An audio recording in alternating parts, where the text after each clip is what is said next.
Hello, a very good evening to everyone. Welcome to Akshat home science education. आप सभी का अक्षत home science education में एक बार फिर से स्वागत है। तो चलिए हम लोग आज की क्लास को डिस्कस करते हैं।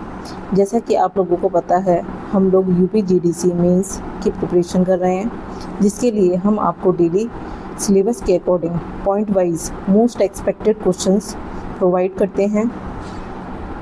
अभी तक हम लोग 2 टॉपिक्स को कवर कर चुके हैं, जो कि ह्यूमन डेवलपमेंट से हैं।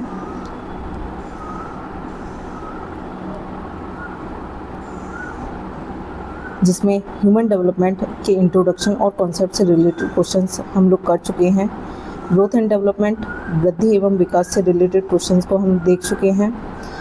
तो चलिए आज हम लोग एक नए टॉपिक के साथ जनरल प्रिंसिपल ऑफ डेवलपमेंट, विकास के सामान्य सिद्धांत से रिलेटेड क्वेश्चंस को देखते हैं कि इस टॉपिक से रिलेटेड किस तरीके से क्वेश्चन फ्रेम किए जा सकते हैं।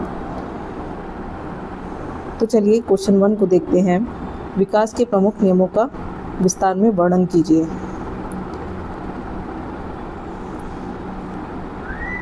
ये लॉन्ग क्वेश्चन में आ सकता है। विकास के लगभग 14 नियम, 14 प्रिंसिपल दिए गए हैं। तरीके से क्वेश्चन पूछ सकते हैं कि विकास के प्रमुख नियमों का विस्तार में वर्णन कीजिए, या फिर किसी एक प्रिंसिपल को दे दिया जाएगा और कहा जाएगा आपसे कि उसका वर्णन कीजिए या उसको समझाइए, या इससे आप क्या समझते हैं, या इस पर टिप्पणी कीजिए, या इस पर चर्चा कीजिए। तो चलिए हम देखते हैं कि 14 प्रिंसिपल में से कौन कौन से प्रिंसिपल मोस्ट इम्पोर्टेंट हैं। जैसे सेकंड क्वेश्चन है, विकास एक निरंतर प्रक्रिया है। या तो इस तरीके से क्वेश्चन को पूछ सकते हैं, या फिर विकास एक अनवरत प्रक्रिया है, या क्रमिक प्रक्रिया है, या सतत प्रक्रिया है, या वैयक्तिक प्रक्रिया है, या बहुमुखी प्रक्रिया है, या अविरल प्रक्रिया है। तो इनमें से किसी एक टर्म को आपको दे दिया जाएगा और बोला जाएगा इसका वर्णन कीजिए। थर्ड क्वेश्चन है, विकास एक निश्चित प्रारूप होता है या विकास एक निश्चित क्रम में अग्रसर होता है, यानी कि इसका एक सर्टेन पैटर्न होता है, उसी पैटर्न के आधार पर आगे डेवलपमेंट होता है। जैसे मस्कादोमुखी विकास क्रम, यानी कि सिफेलोपोडल डेवलपमेंटल सीक्वेंस पर टिप्पणी कीजिए। मस्कादोमुखी विकास क्रम पूछ लिया जाएगा, या फिर इस तरीके से बोल देंगे सिर से पैर की तरफ शारीरिक विकास को समझाइए, या बोल दिया जाएगा सिर, मुख, गर्दन, धड़, पेट, पैर पर टिप्पणी कीजिए। ये तीनों ही क्वेश्चन एक हैं।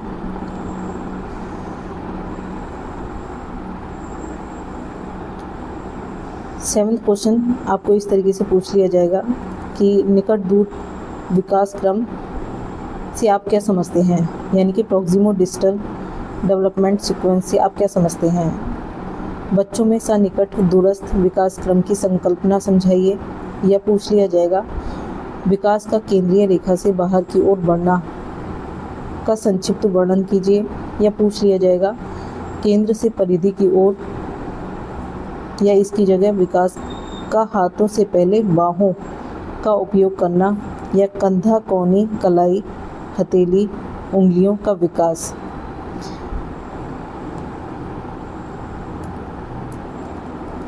इन सभी क्वेश्चंस का आंसर एक ही होगा।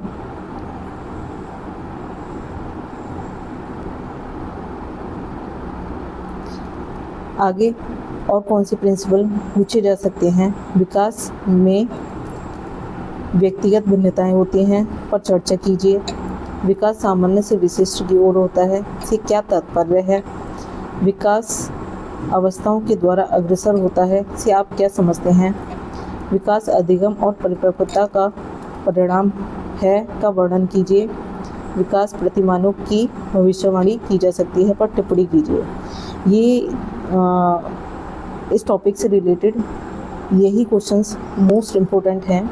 अगर अपने विकास के प्रमुख नियमों का विस्तार में वर्णन, इस क्वेश्चन के नोट्स अगर आपने तैयार कर लिए, तो बाकी के क्वेश्चंस के आंसर आप लोग आसानी से दे सकते हैं, क्योंकि ये सारे ही क्वेश्चन इसके स्पेसिफिक प्रिंसिपल ही हैं। बाकी स्पेसिफिक प्रिंसिपल में भी जैसे सेफेलोकॉर्डल डेवलपमेंटल सीक्वेंस है, उससे ये टर्म ना देके आपसे पूछ लिया जाएगा सिर से पैर की तरफ शारीरिक विकास को समझाइए, या सिर, मुख, गर्दन, धड़, पेट, पैर पर टिप्पणी कीजिए।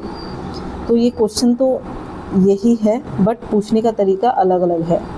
इसी तरीके से प्रॉक्सिमो डिस्टल डेवलपमेंटल सीक्वेंस से आपसे पूछ लिया जाएगा, ये टर्म ना देके आपसे पूछ लिया जाएगा सन्निकट दूरस्थ विकास क्रम की संकल्पना कीजिए, या और बाकी टर्म यूज़ करके आपसे पूछे जा सकते हैं।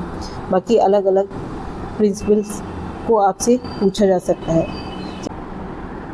चलिए हम अपनी क्लास को एंड करते हैं और कल हम फिर से एक नए टॉपिक से रिलेटेड क्वेश्चंस को देखेंगे। तब तक के लिए धन्यवाद।